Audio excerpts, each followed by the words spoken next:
Hoje a gente vai ter um bate-papo, então, a proposta do ciclo de palestras aí, para a gente poder entender um pouquinho como que funciona essa interface entre a atenção primária e o ambulatório, né, de especialidades. Essa é uma palestra breve, nós sabemos que o fluxo é bem intenso, é bem grande, mas eu espero levar para vocês, tirar um pouquinho das dúvidas que norteiam, tá? Só me apresentando, então, meu nome é Caroline, eu sou graduada em enfermagem pela Universidade Federal do Espírito Santo, sou especialista em oncologia e em cuidados paliativos e terapia da dor. Atuo aqui no ambulatório do Hospital Santa Rita, então, desde 2017, fazendo essa interface aí no cuidado com os pacientes oncológicos. E aí, nesse tema de Outubro Rosa, a nossa missão é prevenir, diagnosticar, tratar, reabilitar e prestar assistência social integrada e reintegrar à comunidade o paciente com câncer. É importante essa última frase de reintegrar a comunidade, porque o paciente oncológico ele não fica eternamente no sistema de serviço de atenção terciária. Ele tem que retornar. O objetivo de um tratamento oncológico é dar alta para esse paciente, que ele seja capaz de continuar o seu tratamento no nível de atenção primária, ou seja, quando a doença dele estabiliza ou quando ele recebe uma alta por cura ou por doença controlada. Então, o nosso objetivo aqui não é só tratar o câncer, mas é reabilitar esse paciente também para que ele seja inserido novamente na sociedade. Daí, a nossa estrutura física hoje aqui, o ambulatório Luiza Bianco, ele fica localizado no Hospital Santa Rita. Nós temos uma estrutura hoje que é bem grande, começou pequenininho, mas agora é bem grande. Nós temos 4 andares exclusivos para pacientes do SUS, tá? Exclusivo para pacientes que estão em acompanhamento oncológico. Nós temos uma estrutura com consultório, salas de pequena cirurgia, recepções, salas de curativo, tudo isso para que quando eu estiver explicando para vocês como que funciona a entrada desse paciente oncológico aqui, ele seja atendido de uma forma holística e integral, tá? Então, é só mesmo para vocês conhecerem, quem passa aqui perto, quem mora, passa na Avenida Maruípe, vê o ambulatório, ele é bem acessível. Hoje nós temos várias especialidades, né? Eu coloquei aí no slide para vocês saberem o tamanho do nosso corpo. Nós temos entre especialidades médicas, especialidades aí da equipe multiprofissional, e todos eles também vão fazer parte do tratamento desse paciente no serviço de oncologia. Dados rápidos, só para vocês saberem, no ano de 2019, o quantitativo de pacientes que nós atendemos, tá? Um levantamento aí entre os anos, a gente percebe um aumento considerável do número de diagnósticos oncológicos, e aí no ano de 2019 nós tivemos esse total aí de 113.304 atendimentos. Então, o nosso público é muito grande, a gente atende não só o Espírito Santo, como os estados adjacentes também, e isso vem aumentando, né? A nossa pirâmide invertida aí favorece o surgimento de novas neoplasias pela maior expectativa de vida e a melhoria nos diagnósticos também. Acaba que o nosso número de incidência ele vem aumentando anualmente. E aí, nosso perfil epidemiológico, então, é evidente que os casos de mama, eles são muito mais prevalentes, assim como os de próstata, né? Cada um respeitando a singularidade aí de gênero. E aí a gente tem um quantitativo grande também entre os outros tumores, colo do útero e pele. A gente lembra que o tubosa, o foco é o câncer de mama. Porém, a gente também não pode esquecer de outros tumores ginecológicos, tá? Que atingem o público feminino. Tá joia? Vou parar a palestra. O Fafá, tem algumas pessoas aqui pedindo para poder autorizar a entrada, tá apitando aqui para mim, eu só não consigo parar, se você puder me ajudar aí, porque senão eu vou perder aqui a minha linha de raciocínio para autorizar a participação do pessoal aí na palestra. Oi. A entrada das pessoas na sala são autorizadas por a gente aqui do Telesaúde. Ah, tá aparecendo aqui para mim. Não, aparece para todo mundo, mas... então tá jóia. E você fica tranquila, esquece o chat, as pessoas que estão pedindo para entrar, isso somos nós que administramos, ok? Então tá jóia, eu vou continuar aqui então. Ok.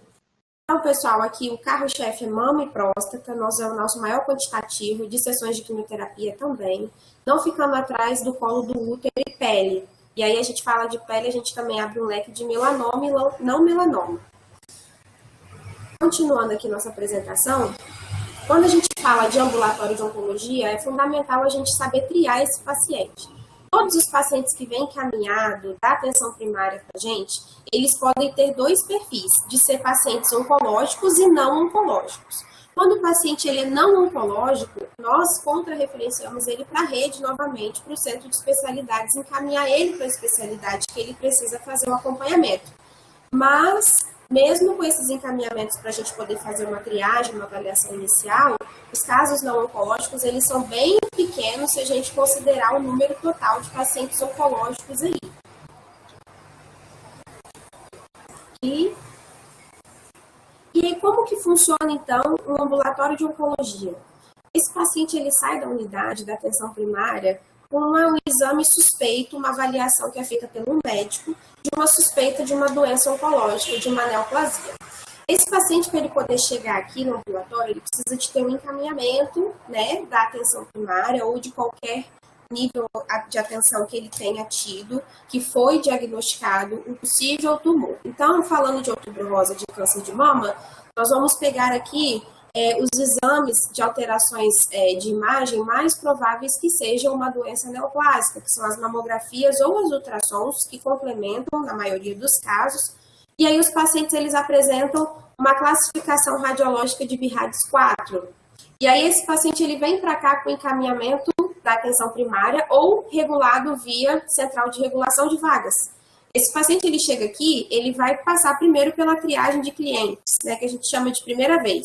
Como eu expliquei para vocês e está bem ali explícito no slide, eles são pacientes regulados, eles podem ser regulados via central de especialidades ou pode ser demanda espontânea. O que a gente chama de demanda espontânea? É aquele paciente que teve uma consulta no ambulatório em outro lugar, ou que ele tenha pagado uma consulta, e aí os exames dele deram alterado dessa paciente, um diagnóstico de mama alterado, e ele vem para o ambulatório de especialidades. Ele chegando aqui, ele vai fazer o primeiro atendimento na recepção. Ele se apresenta, fala que ele deseja marcar uma consulta de primeira vez. Quando esse paciente ele já vem regulado via central de especialidades, ele vem munido de uma folha de encaminhamento, que tem um número, que é uma chave, que a gente consegue fazer todo o cadastramento e confirmação desse paciente no site do CISREG depois. Quando esse paciente ele não vem regulado, nós realizamos o agendamento dele mediante a avaliação da equipe. Então, se é um paciente que ele traz uma mamografia alterada, a gente encaminha essas mamografias para que a equipe avalie e aí a gente consegue agendar de acordo com a necessidade do paciente na agenda da mastologia. Feito isso, esse paciente ele vai passar por uma consulta médica. E aí, o médico ele vai direcionar para a continuidade de tratamento. Essa continuidade de tratamento vai depender do exame que o paciente apresenta e da avaliação. Esse paciente ele vai passar por uma consulta com o mastologista quando ele não vier munido da biópsia. É muito comum os pacientes virem sem ter um exame, um histopatológico. Então, para poder definir um tratamento com radioterapia ou com quimioterapia, esse paciente ele precisa passar por uma biópsia. Então, o mastologista, de acordo com a avaliação desse exame, ele vai solicitar a biópsia desse paciente, que aí a biópsia vai ser de acordo com a lesão, e aí ele vai definir a conduta quando essa biópsia chegar. Vai encaminhar para fazer uma mastectomia, ou vai encaminhar diretamente para quimioterapia ou para radioterapia, e aí a gente vai acompanhando todo o percurso desse paciente. E aí, quando esse paciente ele chega ali embaixo, ele tem alguns critérios para a gente poder fazer esses agendamentos. Como a gente está falando desde o início, aqui é um ambulatório de especialidades oncológicas. Eu falei no slide anterior que existem casos que são oncológicos e casos que não são oncológicos. Esses casos não oncológicos, nós vamos orientar os pacientes e nós vamos referenciar ele para a rede novamente para que ele não fique desassistido. Quando o paciente é oncológico, ele precisa se enquadrar em alguns critérios de exames que são precursores de uma doença maligna. Então, para cada especialidade, a equipe médica ela se reúne e ela então estabelece os critérios e a topografia que a gente vai atender aqui no centro de especialidade, aqui no ambulatório. Então, para a mama, é uma mamografia que ela apresenta uma classificação BIRADS 3 com histórico familiar. BIRADS 4 ou 5 ou lesões que já tenham sido diagnosticadas como carcinomas. Esses pacientes, eles são pacientes oncológicos, eles vão ter todo o atendimento a partir do agendamento e da definição de conduta da equipe médica. Além da equipe médica, a equipe então vai direcionar esse paciente para os serviços complementares, que não são menos importantes, que somos nós da equipe multi. Então, por vezes, essa paciente faz uma mastectomia, e aí ela tem que ter os cuidados no pré-operatório, no pós-operatório, vai fazer a retirada do dreno, vai fazer uma punção de seroma, e aí nós atendemos esses pacientes nas salas de curativo, nas salas de procedimento. As biópsias, elas podem ser feitas, dependendo da lesão que o paciente apresenta e da avaliação do mastologista, elas podem ser feitas via ambulatorial. Então, aqui nós contamos com o serviço de hospital-dia para fazer a realização dessas pequenas cirurgias, que é muito interessante, porque a gente reduz o tempo de internação dentro do hospital, o procedimento ele é menos invasivo e ele é eficaz. Nós temos o grupo pré-cirúrgico para poder, essa paciente que fez uma biópsia e a biópsia deu positiva, e aí então ela volta no mastologista, o mastologista define que ela vai ter que fazer uma mastectomia ou um quadrante. E aí a gente encaminha essa paciente, após essa consulta, para um grupo pré-cirúrgico, que lá ela vai contar com um enfermeiro, com um psicólogo, com um fisioterapeuta, nesse grupo, para poder orientar como que vai ser o pré-operatório, como que vai ser no pós-operatório, quando que ela tem que procurar a gente. Depois dessa cirurgia, ela também volta para a gente na sala de curativo, para a gente poder avaliar, encaminha o fisioterapeuta para poder fazer reabilitação. Para os pacientes, né? Aqui eu vou falar não só do câncer de mama, mas como serviços ofertados como um todo. Nós temos o grupo de tabagismo, é um grupo voltado para os pacientes da especialidade da cirurgia de cabeça e pescoço, e se estende às demais também, para poder acompanhar a questão do tabagismo, que é um fator de risco para o câncer. A braquiterapia, nós temos o grupo de braquiterapia, que é aquela radioterapia que é feita local para as pacientes de câncer de colo de útero. Então, existe um grupo que atende essas pacientes para poder explicar, para poder dar o suporte psicológico. Nós temos a orientação específica do grupo de mama, como o nosso número de atendimentos no ambulatório de mastologia, as pacientes com câncer de mama, ele é bem elevado, então nós temos, assim como nos homens, o grupo que acompanha os pacientes de próstata, nós também temos esse grupo que acompanha essas pacientes com câncer de mama. E aí lá elas vão fazer toda a orientação psicológica, por diversas vezes a gente chama outros profissionais da área para poder estar trazendo alguma coisa de diferente para essas pacientes. O perfil de mama são pacientes que elas têm alta dependência de cuidados psicológicos pelo sofrimento, pelo que a mama representa para a mulher. Né? A mama é um sinal de feminilidade e por diversas vezes a gente acompanha casos de pacientes que não perdem só a mama, mas acaba perdendo a estrutura familiar, o marido abandona, porque a mama também é um símbolo sexual, e aí essa paciente fica desamparada. O grande interessante, e a gente precisa lembrar, que um paciente oncológico ele é multifacetado. A gente não pode tratar só a doença, a gente também tem que tratar a questão holística do paciente, o psicológico desse paciente. Se esse paciente ele não quiser aceitar o tratamento psicológico ou o tratamento oncológico propriamente dito, a gente não vai ter êxito, a gente não vai ter sucesso, a gente não vai conseguir reabilitar esse paciente. Muito pelo contrário, essa doença progride, esse paciente fica cada vez mais grave por uma falta de um tratamento que atenda o paciente em todas as suas demandas.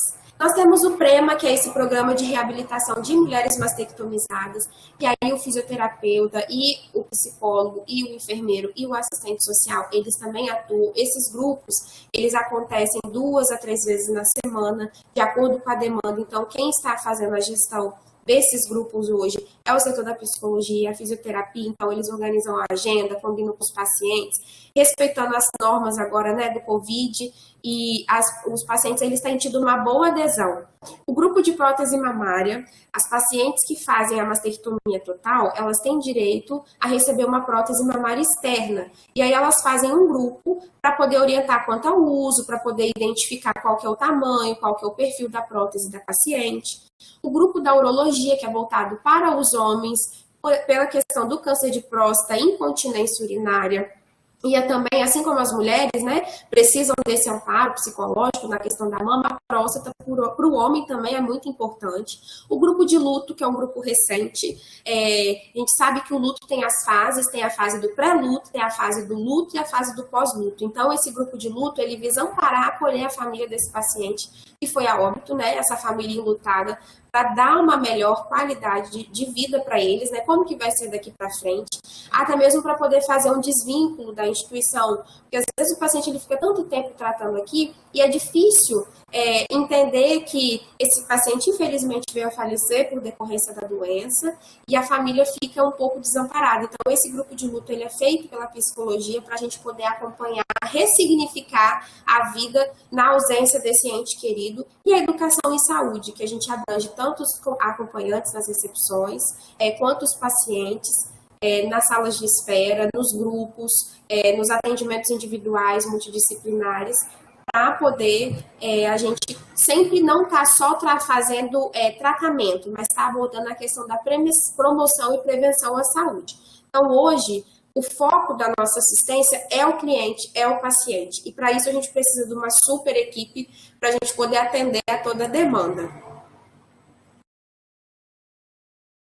E aí, ao entrar nesse serviço de atenção, então, essa paciente chegou lá na recepção, agendou a sua consulta, passou pelo mastologista, o mastologista avaliou os seus exames, definiu que ela ia ter que fazer uma biópsia. Essa biópsia ela pode ser feita no centro cirúrgico, ela pode ser feita no setor do diagnóstico. Fez a biópsia, saiu o resultado dessa biópsia, vamos definir o tratamento dessa paciente. E aí a gente vai começar a encaminhar essa paciente para outros setores que vão fazer a complementação desse tratamento. Essa paciente vai precisar de um serviço de quimioterapia, então ela passa por uma consulta com o oncologista clínico, o oncologista clínico define qual é o tipo de quimioterapia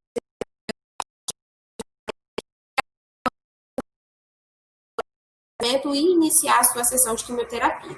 Essa paciente ela vai ser indicada radioterapia, então a gente faz um agendamento para essa paciente lá no serviço da radioterapia, ela passa com o médico radioterapeuta, e aí os setores eles vão conversando entre si para poder tratar, fazer uma linha de cuidado dessa paciente. Essa paciente vai ter que internar, então a gente tem a interface com o setor da internação, a interface com o setor do centro cirúrgico. Percebam que é muito complexo a gente falar um caminho só para esse paciente oncológico, porque ele entra por uma portinha e aí são vários caminhos a serem seguidos, alguns caminhos até seguem ao mesmo tempo. Esse paciente ele pode estar com a mastologia, ele pode estar com a oncologia clínica fazendo quimioterapia, ele já pode estar com uma consulta na radioterapia agendada. Então, são opções de tratamento de acordo com a doença que o paciente apresenta, que vai delineando qual é o caminho que ele vai seguindo. Lembrando sempre que em todo esse percurso, ele vai tendo o atendimento da equipe multiprofissional, vai tendo os apoios para ele poder chegar com êxito e ter um tratamento completo.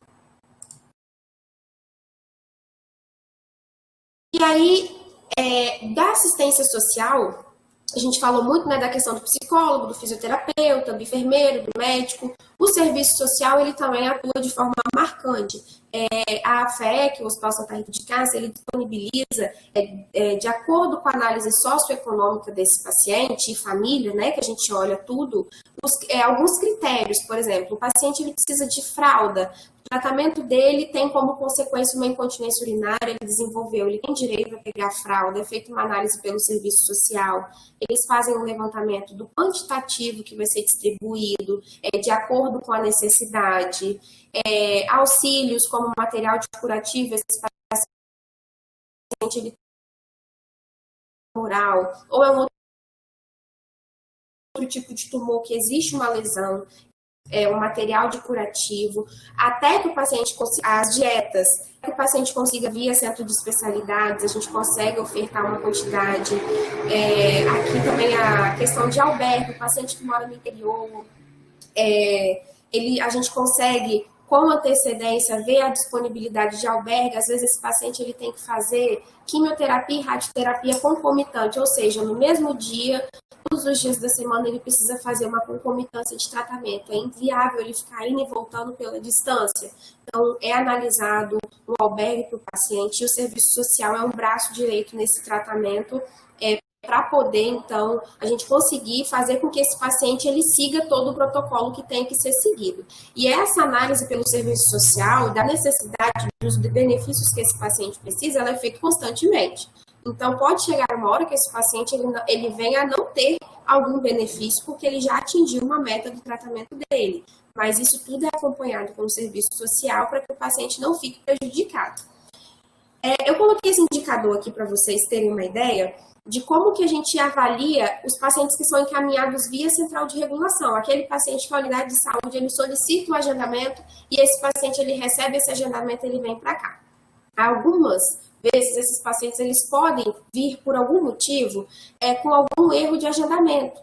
E aí a gente faz um levantamento de como está sendo esse erro de agendamento, para a gente poder tentar fazer com que o paciente não volte a estaca zero. Sempre que possível, nós fazemos o reagendamento desse paciente pelo nosso sistema.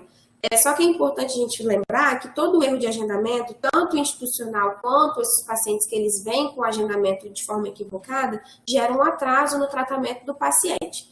Então, quando esse paciente chega aqui, vem um agendamento errado, Carol, era para mastologia, mas veio para oncologia clínica. A gente olha a disponibilidade da agenda e aí a gente faz esse remanejamento interno, mas a gente não deixa de fazer um levantamento, até mesmo para a gente poder saber como que está, como que a gente pode melhorar essa questão de interface entre o ambulatório e a rede que está encaminhando, o que está faltando, o que a gente precisa suprir de necessidade para que a gente corrija, apare essas arestas e esse paciente consiga ser encaminhado de uma forma eficaz. Então, esse é um indicador nosso, tá? É interno, mas é só para vocês verem que a gente também acompanha e ainda a gente tenta fazer o máximo para poder esse paciente não ter que voltar lá atrás para poder solicitar um novo reagendamento. Sempre que possível, a gente tenta fazer os encaixes na agenda.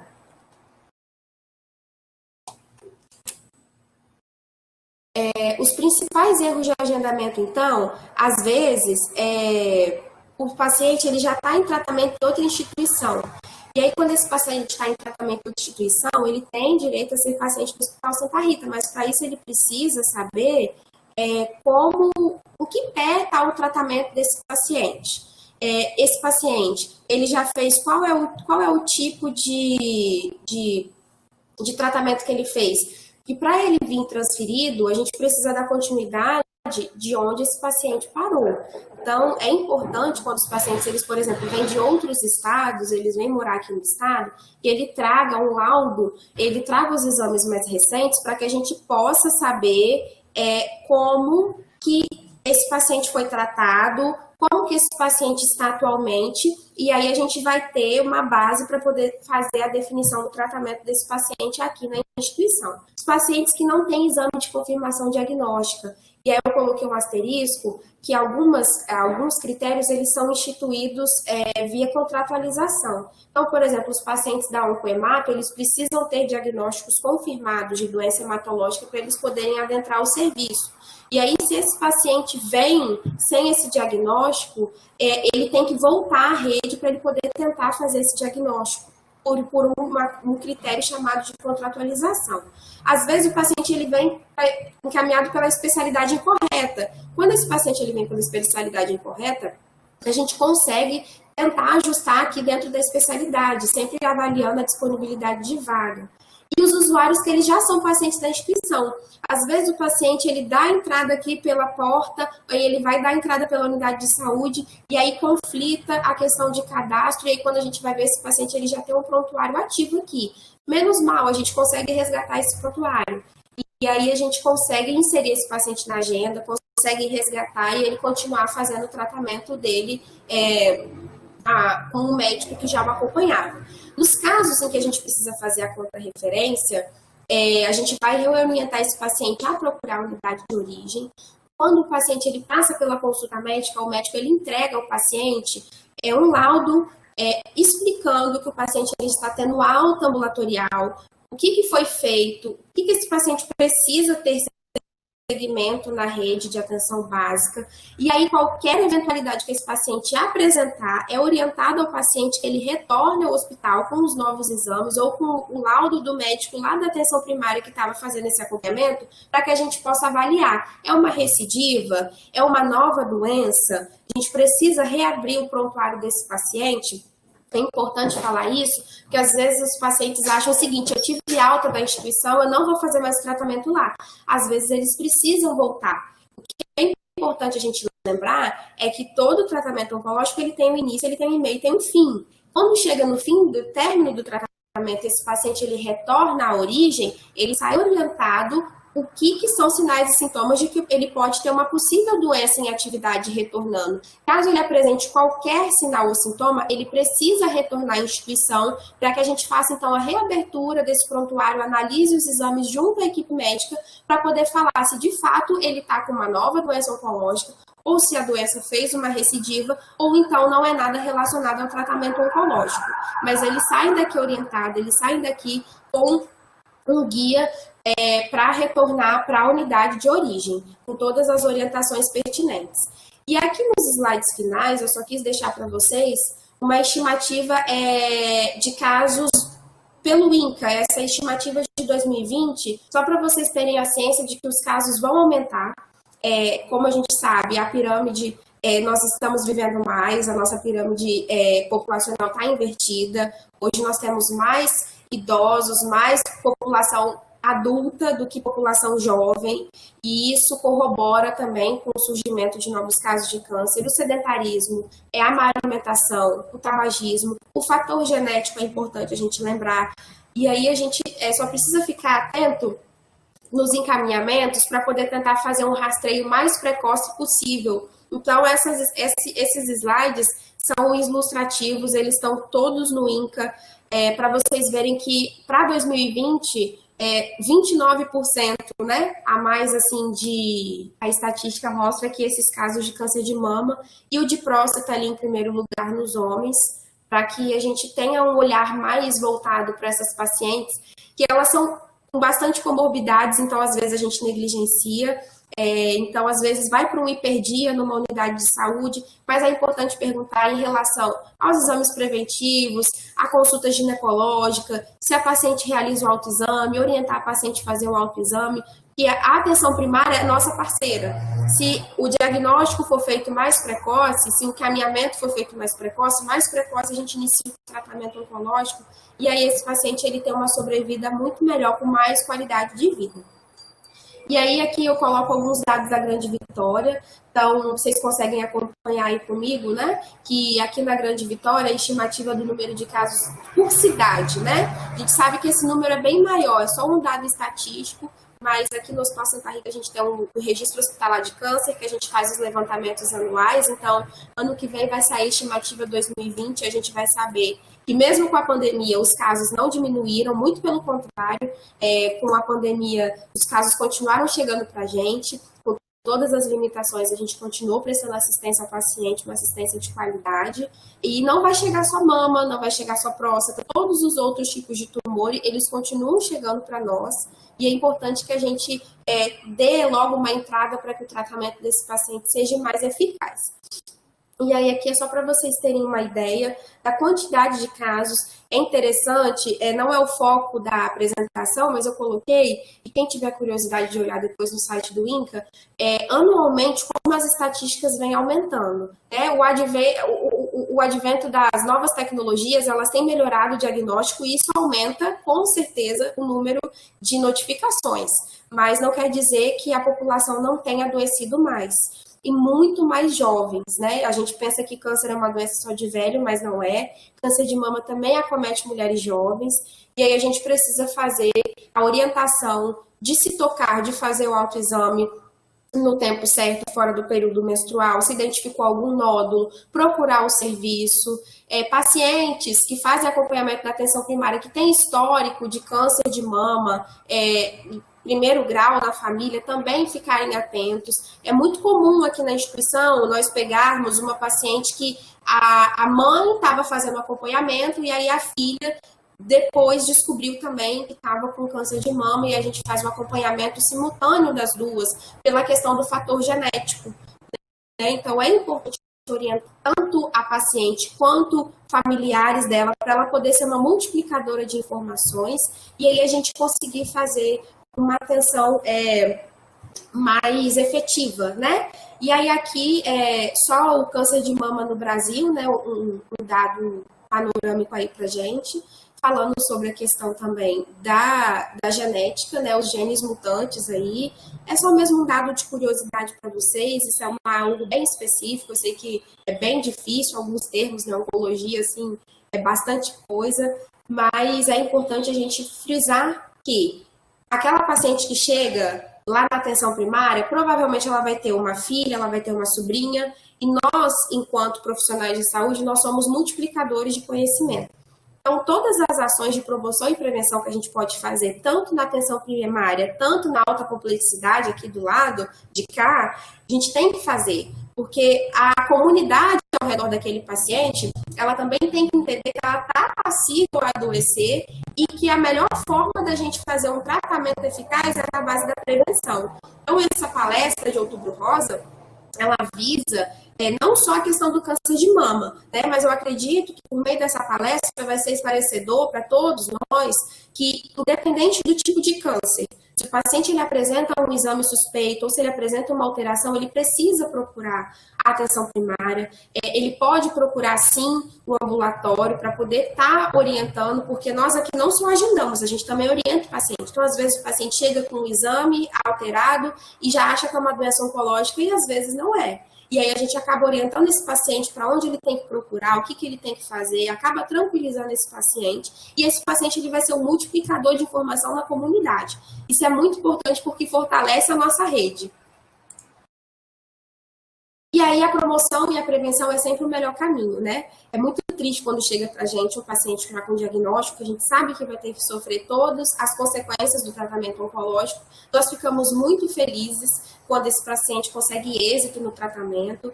Então, recentemente, essa semana, eu recebi uma mensagenzinha no meu telefone de uma paciente que desde 2017 vinha fazendo acompanhamento do câncer de mama e aí ela já está em fase de remissão porque a doença dela não evoluiu, ela está fazendo acompanhamento e ela vai casar. Então, esse link da comunidade com nós profissionais de saúde, dando um retorno de que o nosso tratamento ofertado é eficaz e a gratidão é muito importante.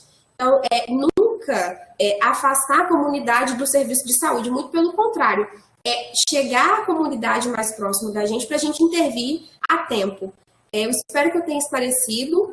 Se tiver alguma dúvida nesse tempinho de falta de palestra, peço perdão novamente, pelo amor de Deus, sobre a nossa dificuldade aqui de acesso, mas no final a gente conseguiu, deu tudo certo. Eu espero que vocês tenham dúvidas aí para a gente poder tirar. Muito obrigada. Fafá, tá aí?